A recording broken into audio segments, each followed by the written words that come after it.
Welcome to Growing Better Together, a new show from the Mid-Ohio Regional Planning Commission where we connect with key leaders and explore the policy, partnerships, and opportunities shaping the future of Central Ohio.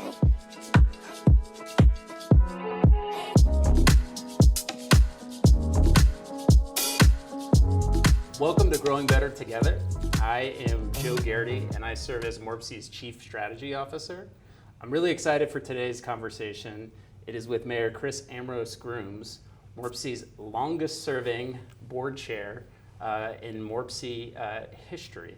And the purpose of this podcast is, we all know Central Ohio is growing, but some of the big things that we want to achieve as a region, from passenger rail to bus rapid transit to addressing housing, can't be done unless we work together. And so I'm excited to have our outgoing board chair, the mayor of Dublin, and friend join me today for today's conversation. So Mayor, thank you so much for having us today. Thank you, Joe. Yeah. So you've spent essentially your entire life in Dublin. You went to Dublin High School. You have led a small business in Dublin. You went to the Ohio State University. And my goodness, Dublin has evolved and changed in that time. What was it like growing up in Dublin, and who were some of the people and leaders who influenced you along the way? Yeah, thank you. Well, you know, people ask that question frequently, and I occasionally will say, I've lived in Dublin my whole life, but I feel like I've moved at least 3 times. Because early on, when I was very young, it was a rural agrarian community. There was a lot of farming that took place, and you know, there wasn't a whole lot going on. Fast forward through middle school, high schoolish kind of years, and it really developed into a full-fledged suburb, right? And there's a large corporate presence. Population was exploding. You know, it wasn't until 1987 that we reached city status. And, you know, things were changing pretty rapidly. And now when I look at the community of Dublin, it is a full-fledged city. You know, it has all of the components of a vibrant, active, and lively city. So we've had great leadership in the city of Dublin over the course of time. Our founders who wrote our charter and did all of those things, there was a lot of brilliance in that space that set the community up for the success that we enjoy today. No doubt. The 1987 becoming a city, that always boggles my mind whenever I go to the state of the city and hear that history. You had to have 5,000 people. Yeah. So young Chris Amorose, who was it? A mentor, a family member, like? What was it like just in Dublin as a kid growing up? Well, if you would have known me as a kid in Dublin, you would have called me Chrissy. Oh. As my family and all of my school-age friends would refer to me as. You know, my family was really engaged in community. My mom started the Dublin Chamber of Commerce when I was 4 or 5 years old. They just celebrated their 50th anniversary a couple of years back, and just dated myself, but hey. And you know, my dad served on the Planning and Zoning Commission, which I served on our Planning and Zoning Commission, and watched him serve as a city council member and as vice mayor in the community. But I tell you, that there were so many great people that served out of a love for community. Mm-hmm. And that is one thing that strikes me every time I think about where our city has gone. It's been true public servants that have built that community over the course of time. So I have had the honor of getting to know you and your family and even your extended family over the last 7 or 8 years since you have been a part of our executive committee, and then through your time as secretary to your time as chair. And the universal theme on the Amorose side of the family is this passion and love for horticulture. Yeah. Why is that, and how has that maybe passion for the land impacted your vision for public service? That's a good question. Yeah, I'm a horticulturist by trade, so people say, well, how did you get to be the mayor of Dublin? I'm like, well, you start out being a horticulturist, obviously. You know, what other path would you take? You know, as I mentioned, it was an agrarian past. I mean, you know, we grew up, we had a farm that was just off of Powell Road, but, you know, we lived on a larger piece of land. And recently, we have a strawberry patch at our house, and my son and I were talking, we can jam every year out of the strawberry patch. And he says, have you ever not had a strawberry patch? I said, no, I've always had a strawberry patch. But, you know, I think it's just something about, and that's really why I wanted to serve on the Planning Commission, because the green space in the city of Dublin, in the way that the trees interact with the street and the setbacks, and all of that is very horticulturally focused. And so that when you enter into the city of Dublin, everyone says it's greener in Dublin. Well, it is, and that's very intentional. And so I think I just took my love of horticulture and my family's love of horticulture that goes back, you know, certainly generations before me, and adapting that into a community that is sensitive to the growth environment. Nice segue to the theme of the podcast, too. So you mentioned your mom. She started the Dublin Chamber of Commerce. So you're part of a family that's very entrepreneurial driven. How did that shape you growing up and then also impact your leadership style today? Oh, goodness. You know, in retrospect, it seems more intentional than it ever was at the time. You know, my dad, he started a landscape company when he was in college that I joined him in once I graduated from college. He's a horticulturist as well. My mom loves people. She loves people like nobody I've ever known. And the greatest gift that my mom gives everyone that she meets is belief in them. And she can really trick you into believing in yourself simply by the amount of belief that she has in you. And she is gifted at transferring that. And you know, hard work, if you own a landscape company, you're gonna be accustomed to hard work. I remember friends looking forward to snow days. I dreaded them because that means your dad was gonna take you to work with him with a shovel in your hand, or maybe you might be sitting in the back of a salt truck, you know, tossing salt out of the back on a parking lot or something. So, I believe in entrepreneurship. I believe in capital markets. I believe in working hard. And I believe that this is the greatest country in the world with more opportunity than any place else in the world. You know, our founding fathers didn't write a more perfect union by mistake. It is a journey every day to become a more perfect union, realizing in the present that you're imperfect. Right, no doubt. Very well said. It's the American experience. Yeah. Not the experience, but an experiment, and just that continually trying to get better. And then about your mom, too. The energy that people bring is just as contagious as the common cold, right? So if someone's having a great day and they walk by on the street, I think that impacts your day indirectly. So that's awesome about your mom. So 2015, there's a shift in your career, and you decide to run for office. What was the turning point in saying, hey, I want to do this for my community in Dublin?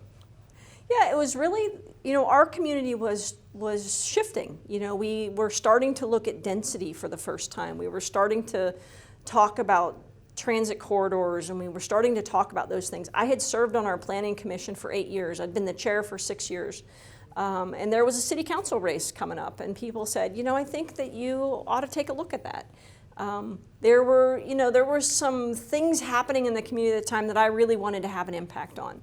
And, you know, I've served with a lot of council members over the course of time, and the best council members have a why.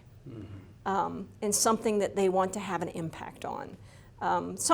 You see around, some people that want to hold public office, and then you see people that want to impact their communities. And I wanted to have an impact on my community. No doubt. So you were elected in 2015, and that was citywide. Yes, I'm an at-large member. We have ward members and at-large members in the city of Dublin. I'm an at-large, which represents the entirety of the community. And there's an anecdote that you like to say is sometimes when maybe people are upset, like, I'm never going to vote for you for mayor again, but they never do, right? How do you vote for mayor in Dublin? So we are a city manager form of government. We have an excellent city manager, Megan O'Callahan, and it's funny because people, say, oh, I voted for you for mayor. And you say, oh, thank you. But in reality, the only people that ever get to vote for the mayor in the city of Dublin are council members. So unless you've ever been a council member in the city of Dublin, you have never cast a vote for the mayor of Dublin. So, and I believe you became mayor in 2020 for the first? I did. Okay. I served as vice mayor 2018 to 2020 under Greg Peterson, who was the mayor at that time. Fantastic mayor and the greatest person to ever have the opportunity to learn under. That's fantastic. So how was it going from being a member of council to then being mayor? How does that do those responsibilities, do they weigh you down? Do you feel like you need to do more? How has it impacted you? You know, it really gives you a platform to have influence in your region. So the mayor of council has a couple of priorities or a couple of responsibilities. One, they're to run the public meetings and to serve in a couple of different capacities within the structure of local government. But then it's to be the voice of the city and the region and outward facing to the community and to the region at large. And so, you know, it is a tremendous honor, but it is a great responsibility too, because the city of Dublin is in and of itself a fantastic success story. And so you try your best every day to represent your community with the excellence that it deserves. So I mentioned at the top of the podcast, you're the longest serving MORPC board chair. I know you had a big decision in 2015 to run for council, but you also had a decision of, you know, why do I want to serve on MORPC's board? Why do I want to view issues not just from a community lens, but from a regional one? What attracted you to serving on MORPC's board? I think just the opportunity to understand that we're all in relationship with one another. As people, we are all in relationship with one another. As communities, we are all in relationship with one another. And to have healthy ecosystems, you need to have folks that are intentional about growth, intentional about transit, intentional about the things that matter, that can either hamstring or catapult a community forward. So it was very interesting when I came on the executive committee for MORPC. It was in the midst of COVID, right? COVID hit very shortly thereafter, and so it was an opportunity to really speak with a regional voice, and I think that reinforced the regionalism in me because it was something that everyone was trying to figure out together, and nobody really had all of the answers. So one thing I've enjoyed, I've worked at MORPC now for over a decade though, is each chair kind of brings their imprint on the agency. So like you still have the same glove, but it's molded in a different way. And I think two items that you deserve a lot of credit for and how you've impacted our agency is the impact and leaning into the opportunities of passenger rail. And then the other one was, how are we effectively collaborating with the business community? There are other ways I know that you've also had an impact, but do you want to talk a little bit more about why passenger rail and those public-private partnerships are so important for MORPC and local governments? Sure. Whenever we talk about, we're looking at building a bridge over I-270 in Dublin, adjacent to Sawmill Road, and that bridge is going to cost somewhere in the neighborhood of $36 million. And so when you talk about the cost of adding additional transit, it can become prohibitive. And when we look at how are we going to solve these regional transit issues, land acquisition, easement acquisition, water and sewer, stormwater, all of those issues become incredibly difficult. But the rail corridors exist, and to garner right away it would be virtually impossible for this country to undertake the interstate network today. The cost would be so prohibitive, there would be so many obstacles, we would not be able to do it. But we have corridors that exist, and these are on these rail corridors. And why not partner with those people to look at how we can move people around in a different way that isn't so cost prohibitive? Sure, there is a cost associated with it, but it's not nearly the same cost as constructing new roadways. And so I think that bringing the business community along, because they want to have transit options to attract talent, They want to be able to get around, safely, quickly, in an environmentally sensitive way to do that. And I tell you, the business community has been one of the biggest champions of passenger rail. And I believe in the business community. They are what drives all of us forward. MORPC, we often talk about being a region of prosperity opportunity. And without our business community, we have nothing to offer. And there's a lot of wisdom in the business community. Not that there isn't in the public sector as well, but when you can share those perspectives and you can share that wisdom, you're going to be a lot further than if you just keep operating on your own path. Now, one thing I like about the culture at MORPC too is in the state of Ohio, members aren't mandated to be a part of MORPC. So we have to sing for our supper and make sure that we have a return on investment. So even though we are in that public sector environment, there's an entrepreneurial spirit because we want to continue to have that return on investment, and we need to continue to produce in order to retain that membership. So I always enjoy that about MORPC. Let's blend the last question together. So you're the outgoing MORPC chair now. It's going to be weird to think you not being the chair, but you are going to be chairing this passenger rail committee, and I know you were integral in creating this rail executive network that we've partnered on with folks at the Ohio Chamber of Commerce and the Ohio Business Roundtable. Thinking about Dublin or the value add for a local government in the region, what's the case for passenger rail? The case for passenger rail.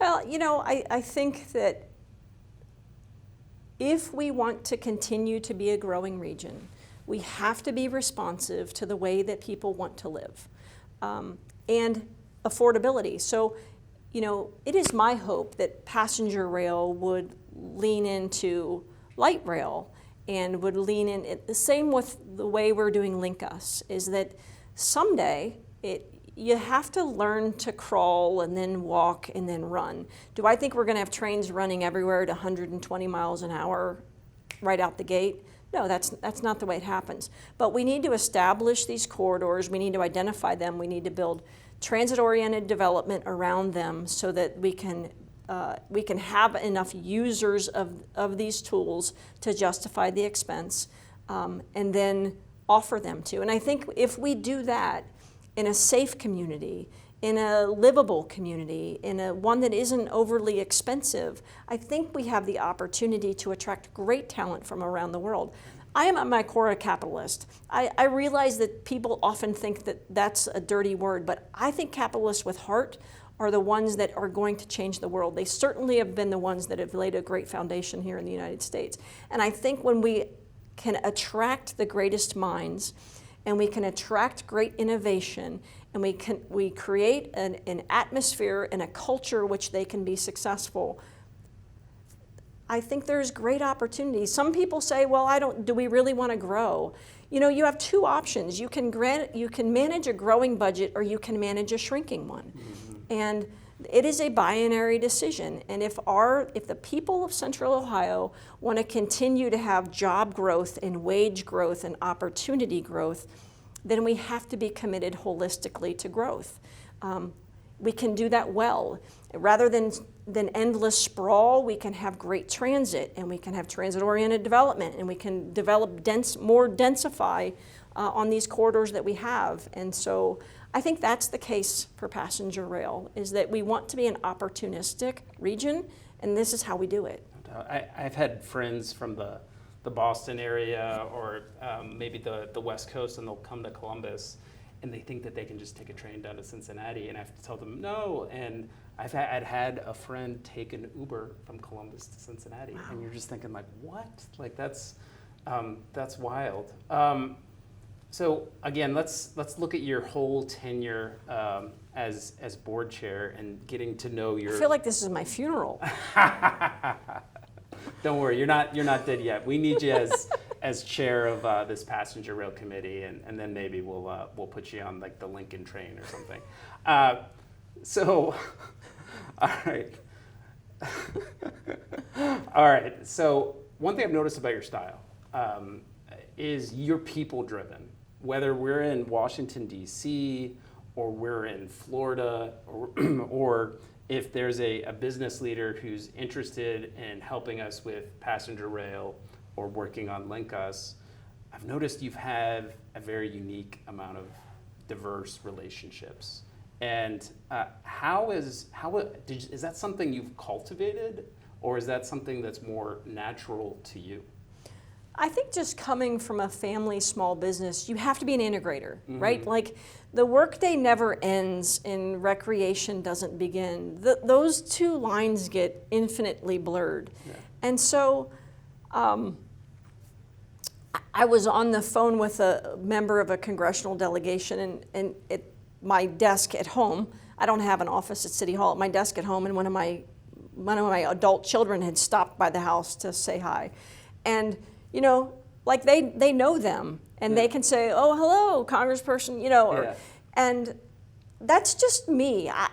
There's two things. I'm not smart enough to lie because I don't remember who I told what to. So I learned that a long time ago. Don't even try because you'll fail miserably. And secondly, the lines of where work ends and life begins, there's really not a line, because if you love what you do, you don't ever have to stop doing it. And you would want to bring everyone that is in your sphere together because they're all very important to you, and it's genuine. And so I am not I don't turn my phone off at 5:01. I don't, shut the door and say, I'm done for the day. Because really, particularly as an elected and local government, you never are.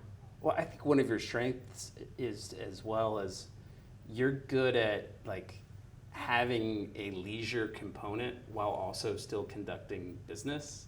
Like, I have been with you and we're relaxing, and then I think about a conversation, I'm like, oh wow, we just hit 5 things on a to-do list while we were just kind of leisurely having a conversation. I think that's a strength. I don't know. Either that, or I just don't have enough other interests that I keep going back to the same things. Maybe it's just a one-trick pony. I don't know. But I love the opportunities that I've had, and I love where this region is headed. And I tell you, there are so many great leaders around. There's the occasional bad apple, but I tell you, we have some wonderful, wonderful leaders to glean from. Yeah. So one thing I want to give you a shout out on is when you started on the board, I think it was around 2019, and then once you became secretary, we started going to Washington, D.C., and we just had our last fly-in a couple months ago. We had 8 meetings on the Hill, and we met with every member of our congressional delegation, and I can say, again, working at MORPC for over a decade, that's never happened, and I think a lot of it has to do with MORPC's credibility. I also think a lot of it has to do with you. And I think you have had that imprint on us in cultivating relationships with other congressional leaders. So I just want to thank you for that. Well, that's kind. I appreciate that. People want to draw lines and say the good guys sit on this side of the aisle and the bad guys sit on that side of the aisle, and it fundamentally isn't true. Unfortunately, our culture has driven us into a binary decision, and it isn't that way, because Joyce Beatty is wonderful, and she carries the weight and the torch for organizations like MORPC. Mike Carey is wonderful, and he carries the same torch. And, people can only view whatever it is from the perspective that they have. We all sit and we see something from just one direction. And when we have the opportunity to sit around the table that can look at the same object from different directions and describe to us what it looks like from their point of view, and we need to appreciate that. Right.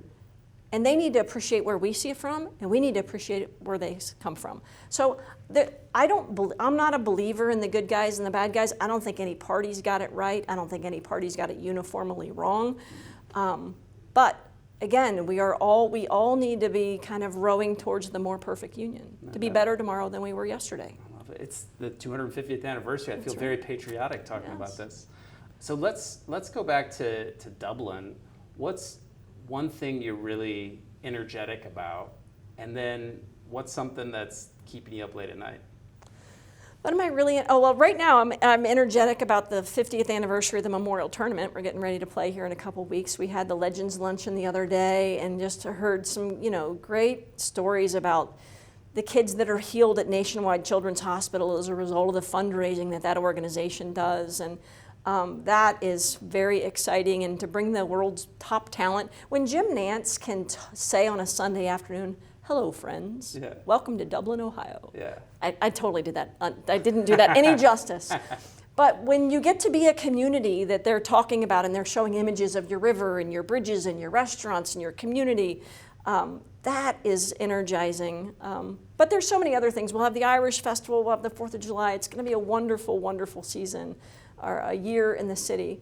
What keeps me up at night is public safety, because that is the number one thing that we do.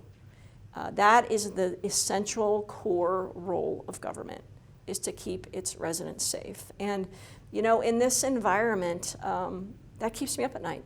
No doubt. Because you just don't know. So again, let's look at your MORPC history.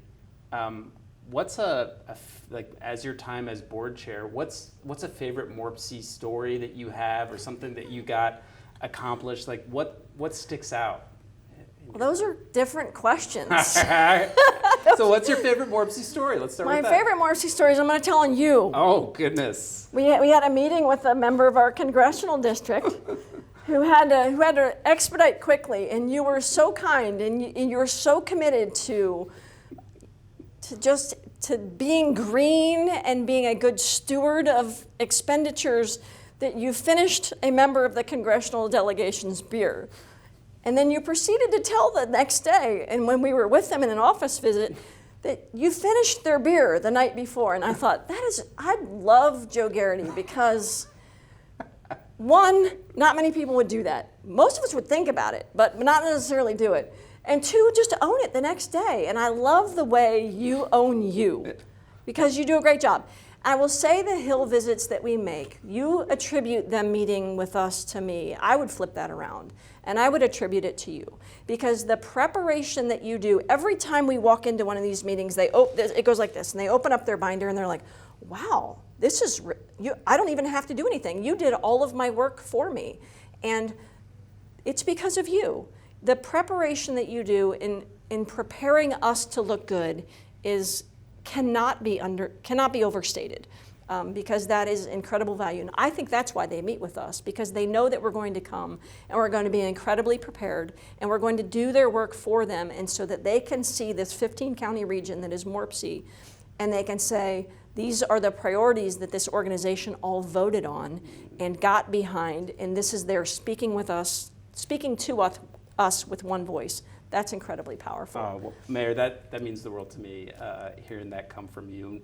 We have a fantastic team that puts together competitive advantage projects, and bringing that investment back, I'm happy to go out there to compete for investment back to the region, to make our region a better place. And every now and then, I'm happy to carry something for a certain member from time to time. But we close every episode with a question, and you know, when you look at Central Ohio in 2050, how do you think it's going to be built, and what role does Dublin have to play in making 2050 a better possibility for our region? Yeah. Well, I think that Dublin has a significant role to play. We have, our objective in everything we do is to lead. And sometimes that means failing. Mm-hmm. And we think that is a bad thing, but we often learn so much more from our failures than from our successes. So if we wanted to take the passenger rail example, that corridor started with studying Hyperloop. Right. And Dana McDaniel, our previous city manager, and we'd gone out to the Las Vegas, Nevada desert, mm-hmm. and we saw Virgin Hyperloop. And we realized these tracks ran along the western border of our community, and so we started investing in studying that corridor. Well, Virgin Hyperloop isn't going to likely build on those rail tracks in my lifetime. That doesn't mean it was a failure, right. Because all of the work that was done and the studies that were done were environmental studies and right-of-way studies and topography and all of those sorts of things, which completely feed into the passenger rail study that we're doing now. So what do I see? What do I hope I see in 2050? I hope I see a region that has a great MORPC, because that means they're still caring for each other, and that every community, we just voted on our 98th or 97th member, and I hope that that number's bigger than 97. I hope that we're still caring about every single person that is a member. I hope that we have great transit options. I hope that we have light rail. I hope that we have passenger rail. I hope that we have all sorts of transit options. Maybe we'll have little helicopters that take people around. I don't know. But I hope that we're still leaning in. I hope we still have our shoulder trying to get the door wider, more wide open for opportunity for everybody that lives here. And I think in the city of Dublin, you know, to those who have been trusted with much, much will be expected. And I think that we need to carry that torch forward and continue to lean in. No, I think that's a good place to stop, but I also just want to say that spirit of not being afraid to fail.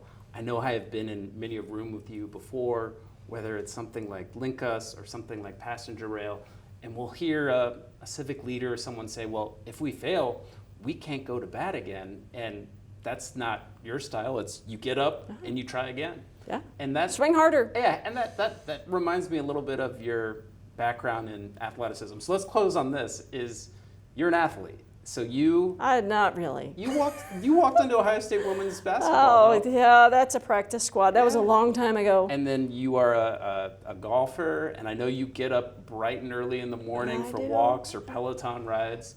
Let's close on this, is you have that capitalistic instinct of competition and athleticism. How has that shaped you?